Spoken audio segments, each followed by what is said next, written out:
Okay, so maybe I'll just wait for a little bit. Once I get started, I won't be able to, well, actually, here comes some more people. So I am suffering from a bit of a lack of sleep last night. Got up at about 4 o'clock, something to do with the pandemic, I think. Let's see. Everybody is muted. Okay, so let's start. Thanks for coming. I'm going to share my screen. And I'm going to just try and open up the participant window so that I can see if people come late. There we go. I think I do that. So my name is Khal Shariff. Thanks everybody for coming. This isn't terribly formal.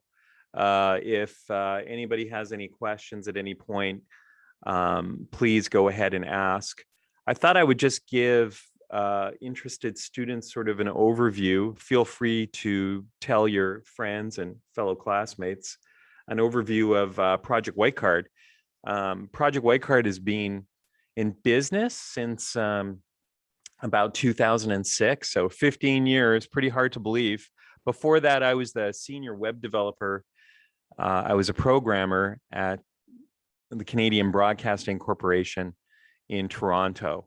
And that was really an amazing job. And I was there for about 4.5 years, but I wanted to start a company to do something a little bit more, I guess that could possibly have more of an effect on society and sort of utilize my skills. If you go online, you'll see, I have a website at Project Whitecard, and if you Google me, you'll see I had a TED Talk talking about more about that, about why I do or why we do what we started to do. And I'll often speak in the royal we, but really, for about the last 4 or 5 years, I've had the same team. But before that, I had worked with many different people before that. So let's talk about Project Whitecard a little bit more. So one of the highlights, I guess, with Project Whitecard was I had an opportunity, and really, when I asked myself, what would I rather do rather than work on the web and web pages, it was like, I would like to work with NASA. So that was my goal, actually, was to work with NASA when I started this company in Winnipeg and came back home. I'm from Winnipeg, and started actually at the University of Manitoba. Was my first office in incubator there on Innovation Drive. And it wasn't very long before we got work, contract work, to create learning applications with the Canadian Space Agency. And we did that twice. So when I say we, I still have one developer from back then. And the Canadian Space Agency projects the first one took about 1 year. It was an educational game using the Unreal Engine. And the second one took 2 years, and that was with Chris Hadfield. And so just 2 projects take 3 years. So if you look at the website, you'll see there's a few projects there. And I think, for me at least, it was very important, because I had an aptitude to computer science and to programming, to do projects that were worth my while, as I said. So I didn't really like working on the news after a while. I felt it was all about war, war, war. And at a certain point, it was like, let's do something more interesting and maybe that could help people. So working with NASA was a real treat. That was how I won a MacArthur Foundation Award. And I also won a Bill and Melinda Gates Foundation Award. And we worked a lot with Mozilla and created some applications for learning with them as well, and with NASA. So I have a team, actually. Eric Wellwood went through the co-op program at the University of Manitoba. And so he's a computer science grad. And he also worked on Mass Effect, which is pretty cool. And before he came here, so he was working with Electronic Arts on Mass Effect. And then he came here. And really, Eric Wellwood and Curtis and I have about the same length of time of experience with the Unity engine. about 5 years. Before that, I was working with the Unreal Engine with Chris Wall on those other projects that I mentioned that we worked on with the Canadian Space Agency. And I have another 6 people on the team, and it looks like we're getting busy. So we'll be hiring more people. And by the way, I learned all my computer science really at U of M. In a way, that was where I decided to start my career. And but it's so long ago at the time. Nobody taught any classes on web pages or anything like that. And I realized that that was going to be very huge. So I was actually self-taught, and I hung out in the computer science labs. And there was only one course I could take. So I took this one course in Pascal, but I really soon got hired. I ended up taking a degree program at Ryerson University in Toronto, which Canadian Broadcasting Corporation paid for. So that was really nice. And then when I came back to Winnipeg, I also studied at the University of Winnipeg and took a diploma there, and taught for many years at the University of Winnipeg, for about 10 of the last 15 years, everything from Java to the Unity game engine. And we actually had a 1-year program in the Unity game engine. And so I'm really reaching out to the U of M to sort of say, hey, I know they're teaching the Unreal Engine over at Red River College, but the Unity is underrepresented in our town, but Unity is a very empowering sort of development environment. So I'm just going to look over in the chat here. Can I see? Does anybody want to type in the chat? Like, has anybody here used the Unity game engine? I'm just curious if you've used it at all. Hasib has, yeah, used a little bit, small tutorial, I believe. For a game jam, oh, game jams are fun. Unity high school. Oh, good. Did you go to Sisler, Noah? Sisler teaches the Unity game engine. Yes, Sisler, nice. So I done some work with Sisler. I know Jamie Leduc. Every so often I go over there and say hello to everybody. Chris Wall actually studied on this slide here, studied at Red River College. We made a 2D game last year. Yeah, it's pretty fun. Chris Wall studied at Red River College, and he's actually been here the longest, for 14 years. But hey, in that time, we worked with astronauts, and we modeled the International Space Station twice. We're currently modeling it again, so it's a lot of fun.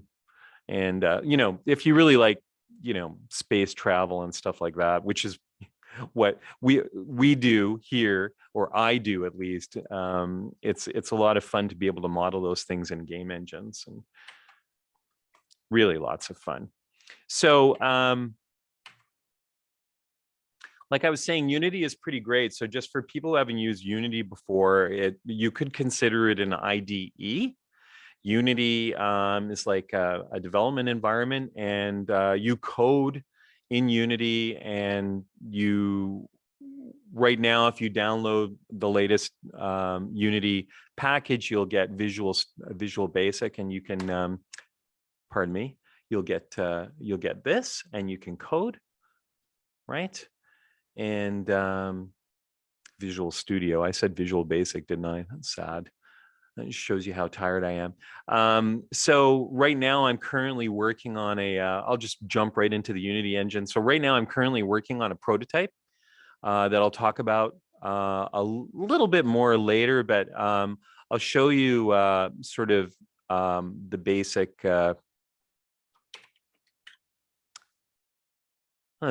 sort of workflow that you get in the Unity engine. And you see, you have things that are in the game that you can look at, and you have code that you write as components. And so here's a piece of code that I wrote a couple of days ago called the UGUI crafter matrix. So I'm just going to show you sort of. So for coders, it's really great. I got into game engines basically because I did a whole diploma program at Ryerson University. And then it was like, how do I visualize object-oriented programming? And it was like 15 years ago. So it's like, I really want to visualize this better, and started getting into the Unreal Engine. And then you pretty soon start coding. So as you can see from Visual Studio here, I'm actually using C#. A lot of the Unity game engine extends from a class called MonoBehavior, which has everything that has to do with Unity. I happen to be in a different namespace here, but if you've studied any object-oriented programming or any C#, this will look pretty familiar to you. I found that it's just, overall using Unity was just a great way to learn game engines and coding. And the first project I did actually in the Unreal Engine after CBC was a project where I was simulating an aircraft, and I knew because it was so much fun that that's what I was going to do for a living after working on the web. Although all the web skills I still do, I still lead the team here and do most of the websites and then pass off the code to other people. And so if people come here and they work, they learn a lot. So content management systems like Drupal, WordPress, we're doing those things all the time, constantly, just as part of what we do at work.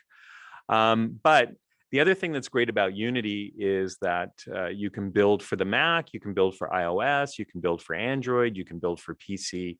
And currently, Unity supports a way of showing things using the GPU called Universal Render Pipeline, which is nice and thin, which is pretty important. I mean, we do a lot of VR work and on the Oculus Quest and so on. And Universal Render Pipeline, which is how things get pushed through the GPU, is supported. Unity supports URP, which allows you to deploy to all of the platforms from the same base code without worrying too much about specifics of each one. So that's pretty important. If you're doing a high-end game on Xbox or something, you can also use Unity. But it's nice to have a project go out on multiple platforms.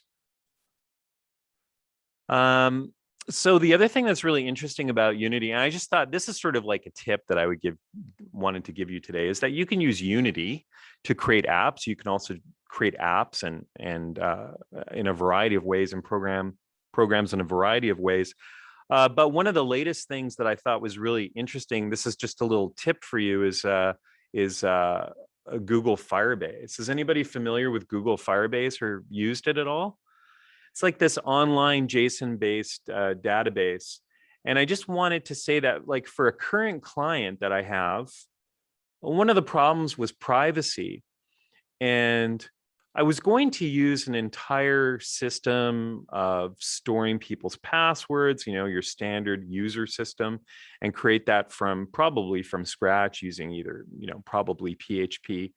But one of the things that led me to Firebase was they have an authentication system that you can use, and it will authenticate your apps and so on and track it. So if you want people to log in, where you go to you download an app and you can log in through Google, or you use a web app and you can log in through Facebook.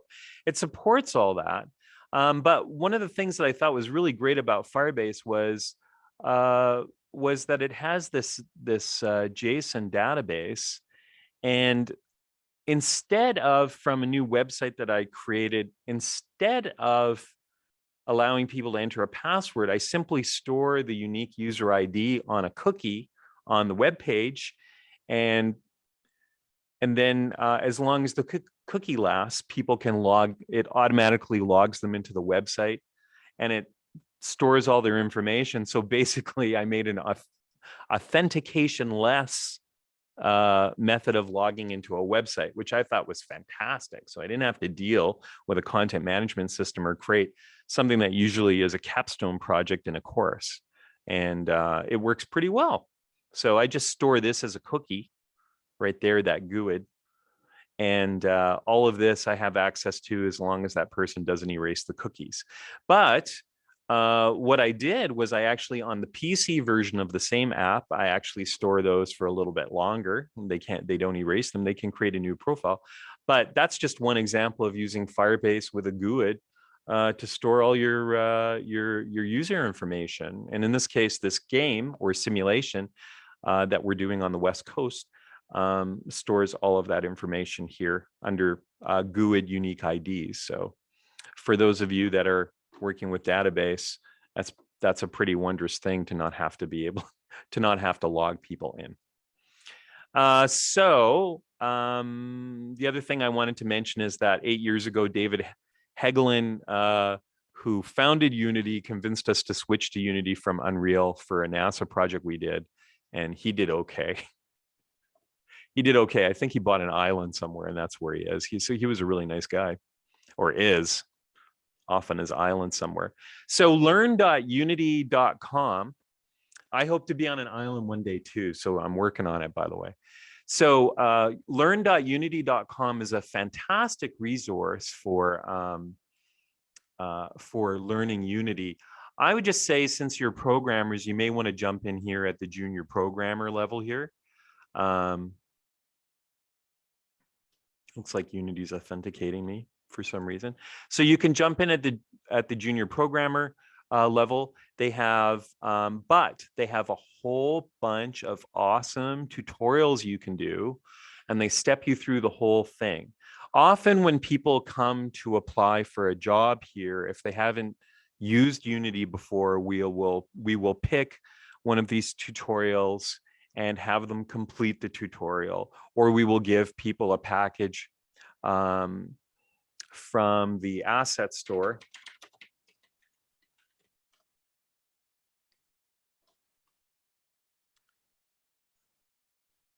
I'm going to recommend this to you too. And look, Unity's got a bug on their page today. It's so funny because they're having a sale. But one of the strengths of Unity is that they have a lot of user created assets. We have assets on the store as well. We have the Apollo, the NASA Apollo mission control room and the lunar lander and things we did for other projects of our own for sale on the asset store. And it is a fantastic resource. But I just want to point out that I have taught a whole course before where at the University of Winnipeg, where people went and downloaded the Unity technology standard assets package. For those of you making notes, this is very cool. It doesn't look like this, but it's kind of, it's kind of a metaphor for what's in here. You can create, I've taught a class where the point of this, of the 10 classes was to create a racing car game. And it's a really great introduction to code, and people can write code that tracks collisions. And when you download the standard assets, you get like a working car and a working airplane, and it is a fantastic way to make a game really fast. And you can start adding scores and figure out how to use the canvas, which is how you display scores on the screen. And it's really great. So I'm glad I remembered to mention this to you, because standard assets I've taught a summer camp at the University of Winnipeg where people downloaded standard assets first, and that was for high school. Some of the Sisler kids were there, but that was a little while ago. And I have taught it at the University of Winnipeg as well. So it's really fun.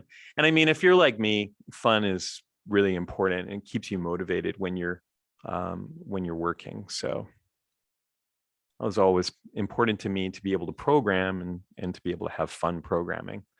But because I'm a creative person, I like to do that. So a little bit about the culture at Project Whitecard. I recently took a Disney Business Institute class in management, which helped us define our values more. We run a flat organization, which is based on my tour of Valve in Bellevue, Washington. Valve runs Steam, and people don't really have job titles here. It's a flat organization. We're a respectful organization, respectful to each other. Everybody's opinion matters. And the Disney sort of approach to this with the 9 or 10 of us is to make sure everybody is empowered as a leader in their own right. If people have an idea, they have permission to execute that idea, and they are empowered as team leaders. The values at Project Whitecard, it says we don't do guns. It's true. When I started Project Whitecard, because I was so sick of war and everything else, I just decided I don't want to do guns. We'll do educational games. And it's just actually amazing how people responded to that. You know, we'll do educational games. We won't depict guns. You know, we won't do war games or anything like that. And we don't work for the military, although we've been asked. And it's amazing how people respond to that. So we're kept busy, I think. And that's always been at the core values for the last 15 years of what I do at Project Whitecard. And we have lots of really rewarding work that we do. I like games that are, you know, more violent. I guess I'll play them sometimes. But what we do for a living is we always try to find educational or cultural projects. And we're busy. And like I said, you don't have many to pick. If your projects are lasting 1 to 2 years, you know, 15 years seems like a long time. That means you've done 7 to 11 projects. So they better be good ones, right? We are introducing share options this year. I think that I have reason to believe that Project Whitecard will have a very good year. And it's important from time to time we introduce share options. Chris Wall, who's been here for 14 years, has shares, for example. So that's good. It's good for him. So, and I have shares, of course. So I just mentioned that we believe that people should be empowered to be leaders and that team members make decisions. We also believe in the excellence of code and excellence of design and excellence in dealing with clients or even with our own projects. We do some of our own projects as well.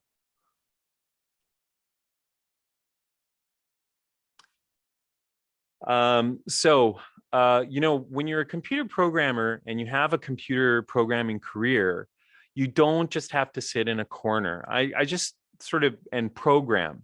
I know that, you know, I've done that. I did that at the Canadian Broadcasting Corporation, and I also did that at Manitoba Telecom. I was a programmer, a lead programmer in web technologies at both of those places. But what's really interesting, if you find yourself to be a very well-read and clever person, and I hear from Lisa, your co-op person, that you are all very well-read and very clever, that you can be a programmer and work in a business where you read scientific papers. So this last 4 years, I've read a lot of, and even beyond that, the last 10 years really. But most recently in the last 4 years, I read a lot of papers on, for example, cognitive issues with senior citizens. And we read a lot of papers on how the hippocampus works, and papers from the hippocampus is a small double seahorse organ in your brain that's responsible for creating memory, episodic memory, that from the time you begin crawling to right now, it never stops creating episodic memory. And we found out that from a study done on Mario 64 that continues through your whole life and it increases short-term memory. So we created an entire application around that called Duville. And currently we're working with driving experts and learning about hazard perception. And we actually read these scientific papers. You're all in computer science. You're going to be scientists after all. And we apply that knowledge to new projects in the field that we're in. It's kind of interesting that, you know, we get asked to do a lot of different projects, but then we sort of have to become a subject matter expert in whatever the field is. Currently, hazard perception for young drivers is very big in our day-to-day. And so to plan that project, we would have read papers for about 9 months until we pitched that project.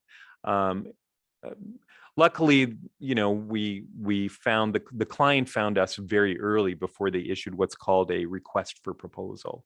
So Yeah, I mean, I end up being the person that reads all of the papers, but if any of you out there feel that you're a smarty pants, we need we need leadership at Project Whitecard. And if that kind of thing doesn't intimidate you, I'm always looking for people who can do what I do, who can also write. In addition to being a developer, I'm a developer after all. And is not intimidated by reading papers or working with NASA or working with the MacArthur Foundation. It's pretty amazing, right? I was, when I won that MacArthur Foundation grant, I was attached to the University of California, Irvine, down in Santa Ana, California, and traveling down there. And I was NASA's representative on education. So it's like, wow, that's pretty amazing. But I sure had to read a lot of papers really fast. And then I was able to contribute the programming at the time, JSON files and XML definition DTDs to the Mozilla team to embed next generation science standard classifications into something called open badges, which I'm still working on. So it's really fun. But like I said, I'm looking for smarty pants. So we have 3 projects, maybe 3.5 or 4 ongoing right now that are pretty big. Driver training, as I mentioned, is figures very heavily in what we do. I believe that we're leading the world right now in driver training. A lot of what we're doing hasn't been announced yet with clients on the West Coast, but yours truly is working with the people who founded Hootsuite, and they are working with us to ensure that we keep doing that. So this past year, we worked on 15 scenarios for driver training. Next year, I'm just letting you know the kind of work you might be doing if you come and work with us, even in the co-op program. Next year, we'll be doing 30 scenarios. So we started that work, though, in Manitoba. In high school, some of you might have actually seen our work in virtual reality. It was featured in it traveled to all the high schools, many of the high schools in Winnipeg. And pre-pandemic, the pandemic sort of shut a lot of things down, as you know. So this was really fun. We're responsible for building hardware, but we also used the HTC Vive and built all the software to simulate impaired driving, speeding driving, and distracted driving scenarios. So again, fun. There's actors that were hired, but there's also, I myself did a lot of those characters that you see, like coded them, and also used a sequential character generation software to create them. And then co-wrote the script and hired the actors and all that. It's all very fun stuff. I mean, there's not a day that goes by here where something interesting isn't happening. And so that is very high on the radar. Duville is a project that we have currently in Oculus Labs. I'll just show you. And it's in what we call early access. And we have one scenario right now in Duville, and we have another 2 scenarios in the pipe. That was funded by Telefilm.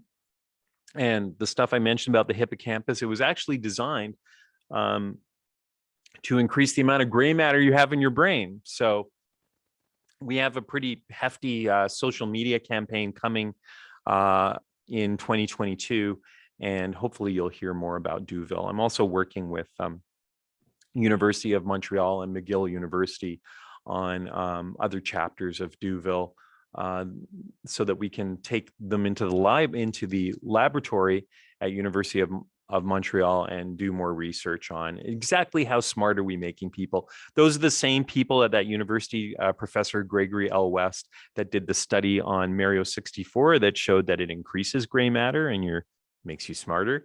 And Call of Duty surprisingly makes you dumber. But those people at University of Montreal did the study.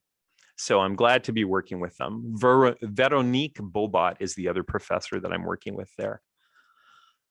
We have 2 space simulators happening right now. So I'm getting to the good stuff at the very end of this talk. because then you have an opportunity to ask me questions. So currently I'm working on Astromech, which is set on the moon. And Astromech is, this is what we call a prototype. So it's not going to look exactly like this.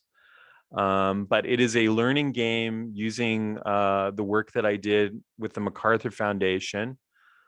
And the point is that I'm trying to get 13-year-olds to do something like, or I should say 8 to 13-year-olds to do something like Minecraft and the forest, except, and I'm being, by the way, coached from a Texas accelerator called New Chip. So I have like game designers coaching us. And this is what this looks like. I'll just show you really quickly. This is how we're going to be teaching science in the game without it seeming like science. So you've got a crafting system. And what we're doing here is we are creating aluminum from cryolite.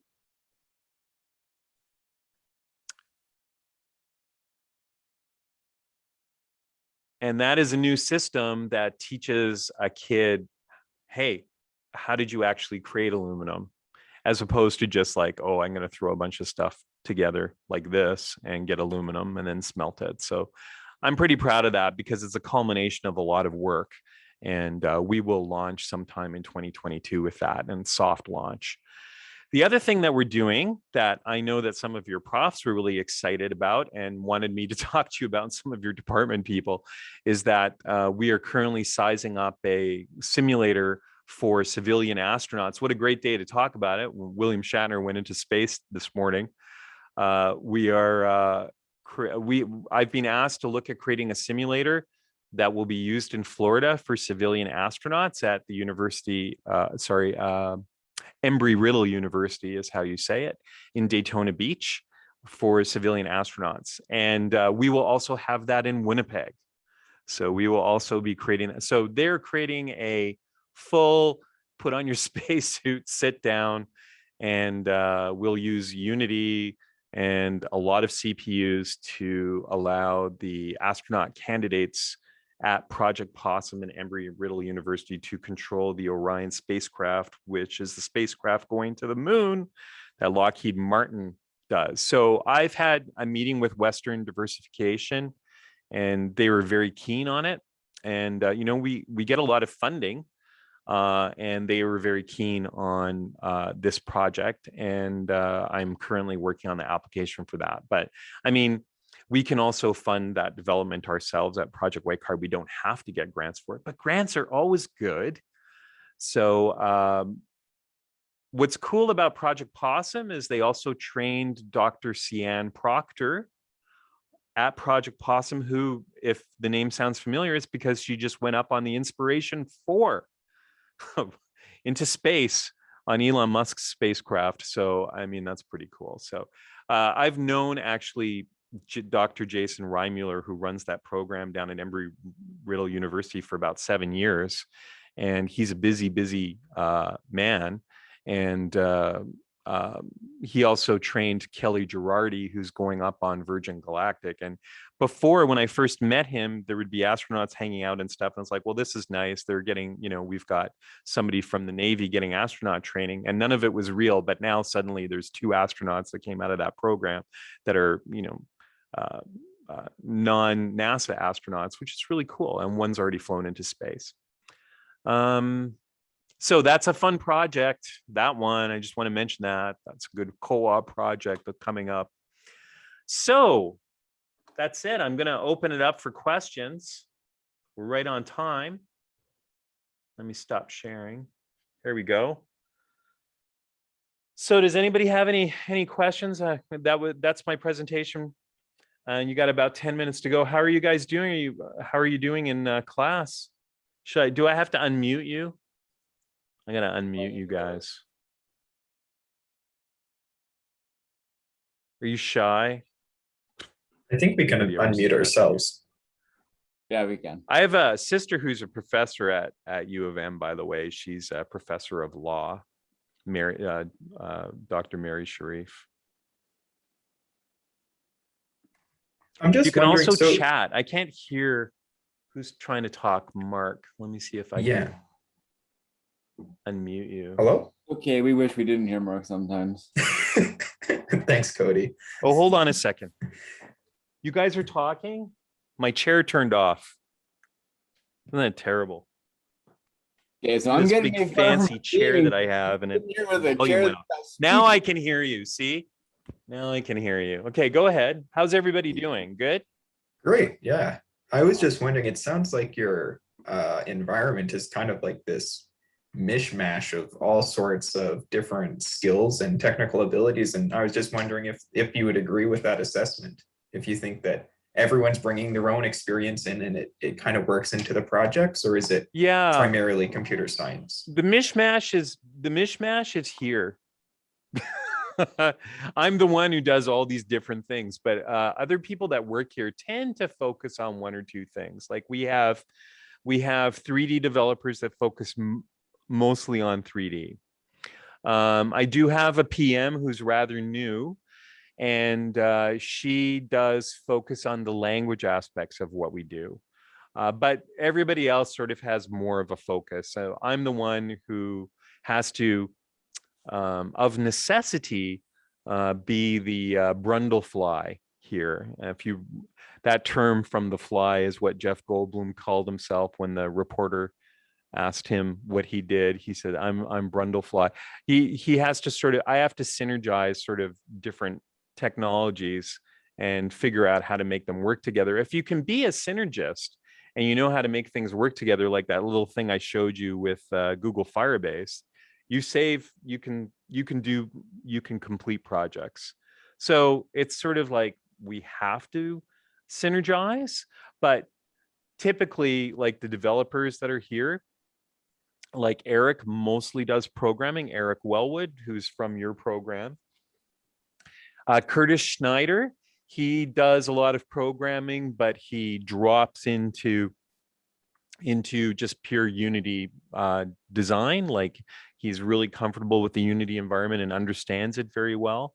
And so people tend to specialize other than me. I tend to keep my fingers in a lot of things. I am trying to specialize in management more, which is really what I'm supposed to be doing. However, I'll often, just by the nature of who I am, I'll often find a faster or more efficient way to do things, in which case we totally take the Elon Musk approach here, which is to find the most efficient way to do anything that we do and to build on efficiencies. That's what we do. And typically that'll be me who will not step in, but be in the center of a conversation.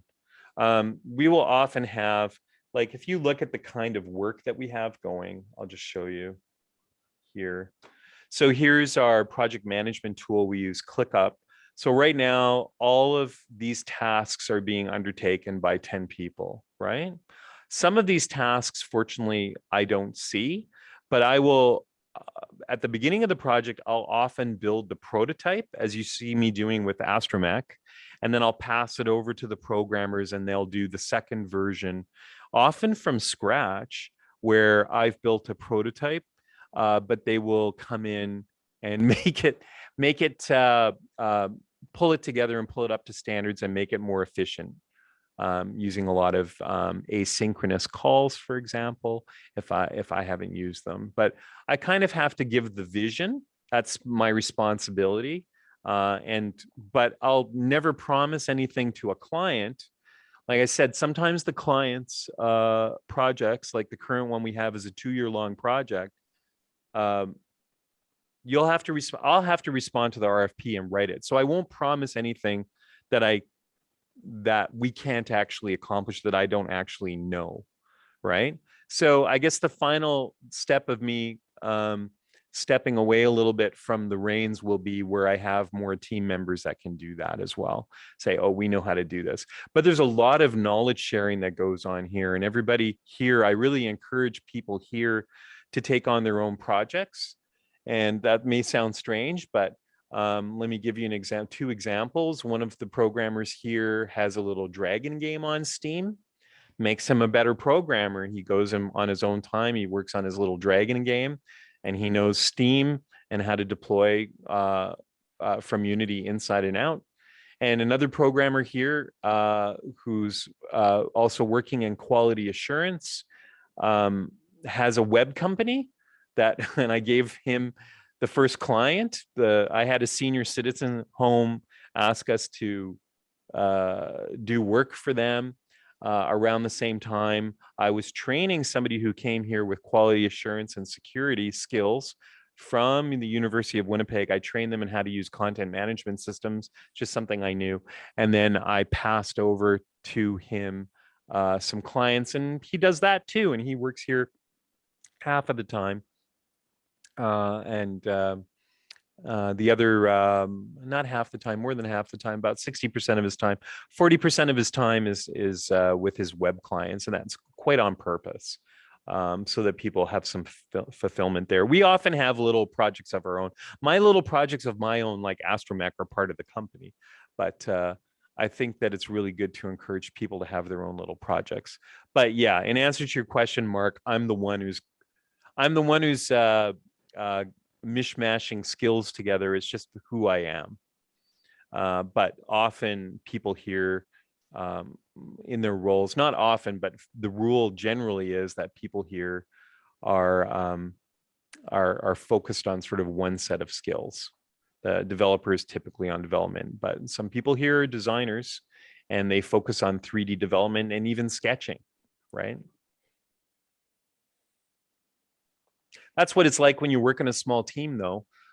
Any successful startup business has a lot of people who are, they appear, or when they communicate this, they say, what is it that they say?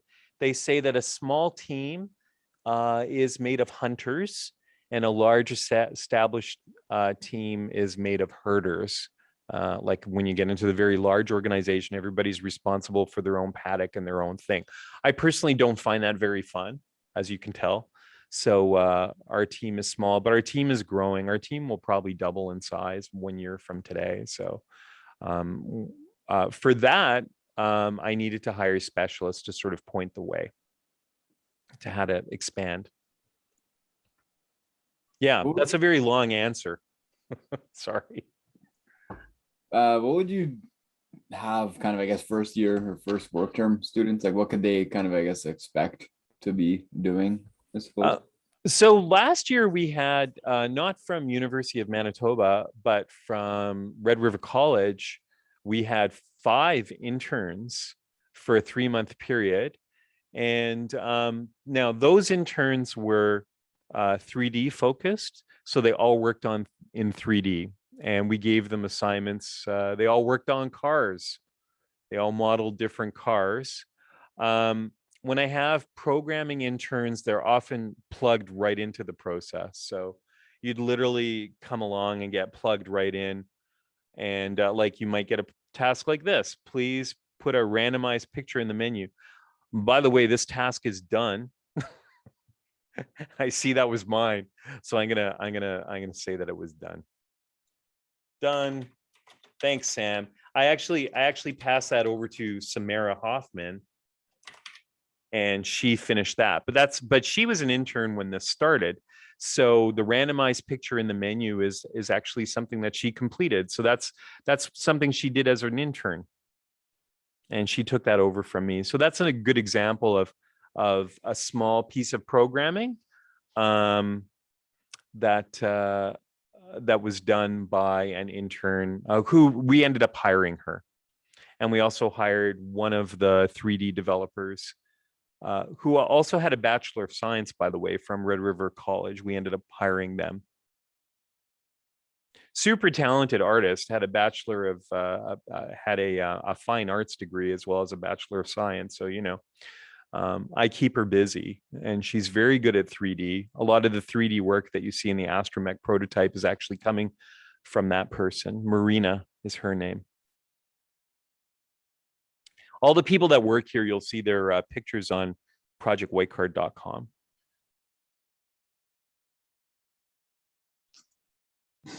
Would you have a few projects? Would you be assigning interns just kind of to work on one project, or would they be more like moving between and doing different things?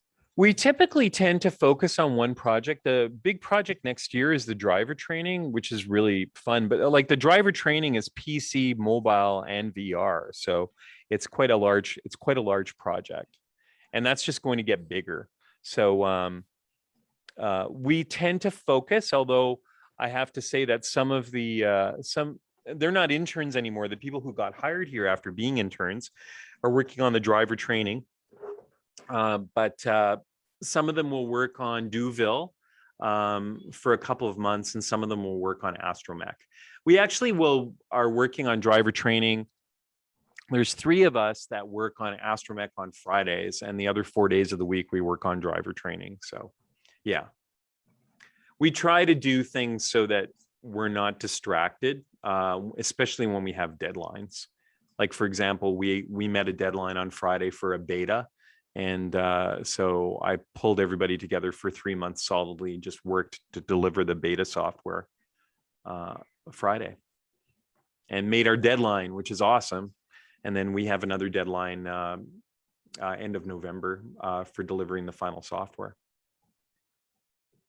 And then we do it all again in 2022.